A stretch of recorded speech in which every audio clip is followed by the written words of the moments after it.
大家好，我是田园。今天给大家分享一个紫薯吐司面包的做法。首先我们把200克去皮的紫薯先给它切成薄片，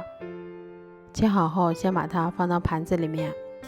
然后再把它冷水上锅，开锅后用大火蒸20分钟左右。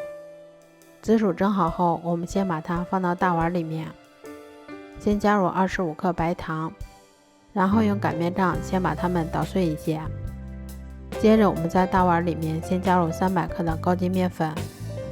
然后再加入35克白糖，最后再加入3克酵母粉。接着我们用筷子先把它们充分搅拌均匀，搅匀后我们再少量多次的加入大约190克的牛奶。接着我们用筷子先把它们搅拌成这种面絮状，然后再下手把它揉成像这种偏软一些的光滑面团。接着我们先加入25克室温软化的黄油，然后再把它移到面板上，像搓衣服一样继续给它揉搓10分钟左右，一直揉到能够伸出手套门的状态就可以啦。揉好后，我们先把它擀成一张厚度约3毫米的长方形饼皮，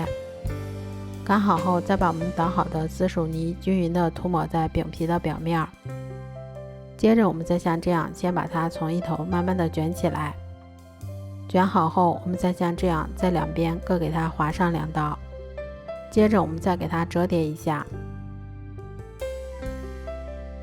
最后把它从一头慢慢的卷起来。像这样我们的生胚就做好啦。生胚做好后，我们先把它放到吐司模具里面，然后再给它盖上保鲜膜，让它常温醒发至2倍大。醒好后，我们在表面先给它刷上一层蛋黄液，接着我们再把它放到烤箱里面，烤箱中层上下火180度烤40分钟左右就可以啦。